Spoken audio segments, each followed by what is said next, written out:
Welcome back to the program, Psychophants. Okay, I wasn't really planning on making a video about this, but I was involved in something this week and it kind of just struck a nerve with me. So I thought I'd talk about it, give you my opinions and impressions on it, let you know what happened, and then you can take it and do whatever you want with it, take it for what it's worth, apply it to your own life, however you wish. Your mileage may vary. So what went on this week was I was following an auction for a 1988 M6. And like anything I've talked about, when you're trying to acquire cars, you want to buy them low and they're depreciated before they've already blown up, like air-cooled 911s and stuff. So I've been kind of just looking around at M6s over the last year, just keeping my eye on them on Auto Trader and eBay and everywhere else. And when they come up, I just see if they're any good, and if they are, maybe it's worth a bid. So I found one on Bring a Trailer. Now I follow bringatrailer.com quite a bit. I'm sure a lot of you out there do too. And I usually just follow as just someone who's just casually reading their website and following the cars that they put on there. And they also do auctions now. And it just so happened that a red 1988 M6 came up with about 80,000 miles on it, and it looked really nice. So I thought, okay, well, this might be an opportunity here. So I followed the posting of the car. It was a Bring a Trailer auction. So they're the ones actually doing the auctioning here. They're not just posting like they do a lot of times and just tell you to go find the car wherever it's posted elsewhere. They're actually handling things here. And not being super familiar with things, I thought, well, okay, it doesn't matter. Whatever, I don't care if I win a car on Bring a Trailer or if I buy it anywhere else. It's, the car is the car. So I started following the auction last week when it started, and I think pricing was like it was actually 22,500, which was really low because the car is worth a lot more than that. So I thought, okay, well, if I can get this really, really cheap, or I can underbuy it, it's going to be a pretty good buy, and it's going to have a lot of upside to it. So, and one of the reasons I've kind of focused on the M6s is if you look at the same model year cars back in 1988, I don't know if you can hear that, it's like raining cats and dogs outside, but in 1988, the M3 and the M5, those cars have already blown up in pricing, okay? You can't afford those anymore. Those are $60,000, $70,000 if you want a really nice one, even though back then they were, $30,000, $40,000. So they're way over what their MSRP was now. The time to buy those cars was 5 years ago. But the M6 is the one holdout. That was a $60,000 car back in the late 80s, but they're in the 30s now. So you're still buying way low, and there's still some good opportunities there. If you can find a good one, you can get in at a good price. So I followed this car, and it looked really good. It was pristine, had a few things done to it, but other than that, it was pretty much unmolested. And things were going great. So I followed the auction, kind of figured out where I might, want to bid and what my top dollar was. This is an out-of-state car, so it's not something I could really go and see.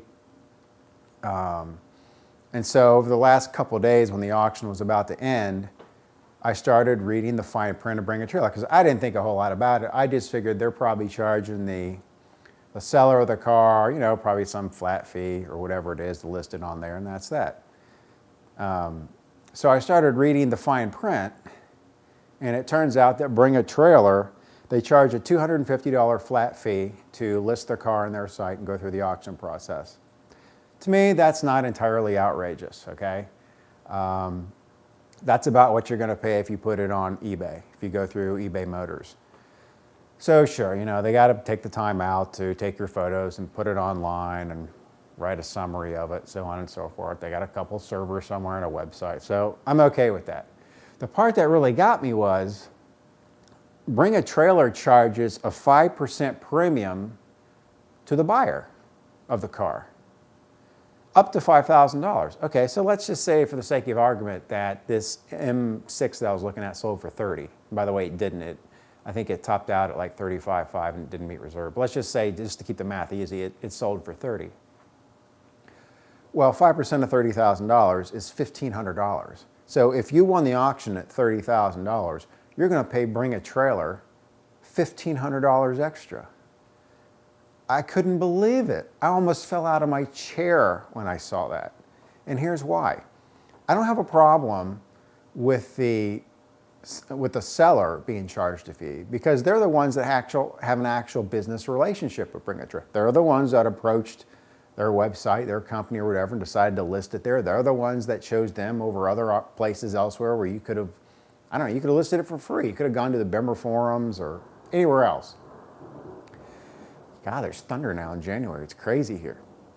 Anyways, weather aside, so I don't have a problem with the seller being charged a fee. And $250, sure, that's fine. But for the buyer, why should I be charged 5%? I'm not the one that has any business relationship whatsoever with Bring a Trailer. I mean, if I pay $30 for the car and I got to pay Bring a Trailer $1,500, what did Bring a Trailer do for me? I mean, it doesn't matter to me whether I find a car on eBay or Auto Trader or Craigslist or the Penny Saver or anywhere else. I mean, the car is still the car. It's the same car. The car doesn't automatically get $1,500 nicer. So why is the seller being forced to pay 6 and 7 times more? Or excuse me, the buyer is supposed to pay 6 or 7 times more than the seller when the seller is the one that's making the push to sell it on Bring a Trailer. It doesn't make any sense. I mean, if anything, it should be the other way around, but even then it would be excessive to me, 5%. Now, I know what you're probably saying. You're probably saying, well, Chris, if you take your car to Barrett Jackson or Mecum or Russo and Steel or any of these places, they're going to charge you 8 or 9%, and they'll get them on both sides. Well, the difference there is, number one, equity and fairness. At least they're charging the same or close to the same on both sides. And for 8 or 9%, I mean, at least the car is physically going to be there. At least the car is going to be listed in their online catalogs and the catalogs they're publishing that you pick up at their event. They're charging people to get in. People are spending money for buyers' tickets so they can buy and sell. You've got the cost of professional auctioneers. You got the big tents, the lights. They're rolling it up on stage, so it's your car and your car only there. Oftentimes it's on national TV, so they've got telephone bidding systems in place. So there's a lot of costs involved there. Now, whether it's worth 8 or 9% on a $30,000 car, or $100 or $1 million car, it may or may not be. But at least there's some tangible expenses there. But with Bring a Trailer, it's just a website. I mean, websites are peanuts. I run websites. I built websites. They're nothing. It's like buying Tic Tacs. So what is the overhead of Bring a Trailer to basically just list a car of someone else's? Yeah, send me a couple pictures of your car. I'll post them online. I'll post a summary of it, and my work is done. And then when it sells, I get $1,500 or $2,000 or up to $5,000 or 5%, depending on how much the car costs. Because from Bring a Trailer's perspective, it doesn't cost them any more time or money to list a $5,000 Miata or a $50,000 BMW. I mean, it's the same work. You still have to create a web page, which takes 10 minutes. You still have to post a few photos. You still have to write a summary. But other than that, the car, the work is all the same. So I can understand the angle that they're trying to play. It's, well, we go out and we fish out the really nice, unusual cars, the cars you don't see everywhere, so you don't have to go through 10 million different online listings to find really cool cars. And I can understand that to a point, but for 15, to charge the buyer 5%. When the buyer really doesn't care where they're buying it from. I mean, the buyer could go to the BMW forums and somebody could just say, hey, I got a car for sale. I'm listing my M5 or my M6. Here's some pictures and price. You can just buy it straight from them. I mean, why do you need to work with the middleman? So I'm not begrudging, let me make this clear. I'm not begrudging Bring a Trailer for their website or for the way they do things. Look, I'm a capitalist. I'm a libertarian. They can do things any way they want, okay? And far be it from me to stop them. And far be it from me to stop other people from wanting to list their cars on their site or buy their cars from their site and pay the 5% premium. I'm just saying, instead of being a persuasion for someone like myself to go on there and bid on a car, the 5% is actually dissuading me from bidding. And it doesn't really have anything to do with the fact that I can either afford or not afford the 5%, because chances are I probably can. It's just the fact that, look, if I have to pay 5% up to $5,000, which the kind of cars that you and I are usually talking about are probably between $20,000 and $50,000. So, it's up from $1,000 to $5,000 is 5%. If I have to pay that kind of money that I really don't want to, and not get anything extra out of it. I mean, when the car shows up at my doorstep and I park it in the driveway, it's not any nicer than it was had I not paid the $1,500, the 5% premium. So from my perspective, I'm not getting anything extra out of it. And so instead of persuading someone like me to go ahead and post a bid and perhaps help the seller get more for his car, then he could sell it elsewhere, which is really, I guess, the selling point of Bring a Trailer. It's actually doing a disservice if there are a lot of people like me, because they're saying, listen, if I got to pay an extra $1,500, which I don't want, I mean, hell, at the very least, I'd rather just give it to the damn seller. At least he'll have something with it then. Instead of, if I'm really tapped out at 30 and I really don't want to pay $31,500, if I have to pay $31,500, shit, I'd rather just give all $31,500 to the seller. Certainly he'd rather have the extra $1,500. So it's almost like from my perspective at least, the model seems backwards. I don't have a problem charging the seller of the car, because that's what like eBay Motors does. When I got the M3 off eBay, I think the seller they charged a few $100s, but I didn't pay anything extra. It didn't cost me anything. And from my perspective, it shouldn't. I'm not the one who has any relationship with any of these listing people or anything like that. And as I try to tell you, I'm here to just encourage you to empower yourself to get the most for your money. And I'm not telling you to I'm not bashing Bring a Trailer, don't get me wrong. They can do whatever they like, and I have no issue with people who want to go on there and buy the cars. I'm just saying it's not for me, okay? Because I'm trying to look to get the most for my money. If you're trying to do the same thing, then it really serves you no purpose to pay 5% or 8% or 10%, whether you're going to Mecum or anywhere else.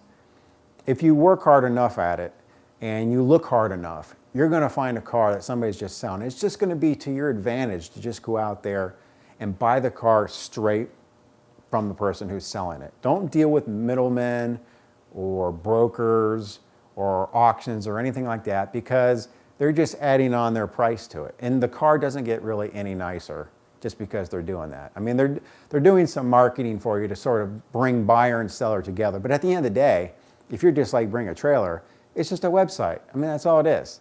They're basically tying, yarn, tying two fingers on the end and bringing two people together. But other than that, their work is done. So for me, I just don't see the value in spending 5% at a place like Bring a Trailer. Your mileage may vary. People who have done it, I don't begrudge you. You can continue to do it. We can still be friends.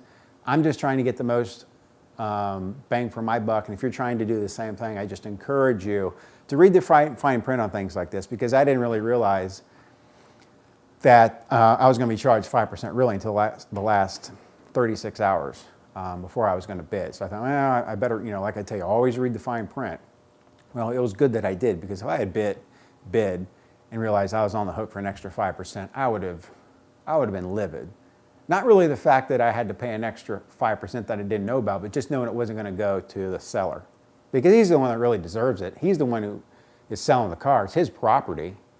So that's why I prefer to just deal directly with people who are buying and selling. And don't deal with middlemen and brokers, any of that stuff. Just get those people out of the way, and you're going to get a better deal, and you can negotiate straight with the person who's selling the car. And I think you'll do well. So that's my sort of personal empowerment speech for you today. Hey, if you like it, give me a like. If you disagree, let me know. Tell me what you think. If you want to call me a cheap ass again, hey, that's okay, because at this point, everybody knows I'm a cheap ass, and I try to stretch every single penny that I can. I'm able to drive these cars and afford these cars, not because I'm rich by any stretch of the imagination, but because I count every single penny and try to get the absolute most value for my money I can. And at the end of the day, companies like Mecum and bring a trailer or an R&M. Those folks are in the business of making money for themselves. They're not really there to look out for you. They're a business. They're there to make money. So if they're looking out for themselves, you should be able to look out for yourself and not feel guilty about it. So I've said that in other videos, and I'll say it again here. So again, like this video if you like it. Share it on social media, Twitter, Facebook, Instagram, all that good stuff. If you haven't subscribed already, subscribe today so you'll never miss an episode. Take care.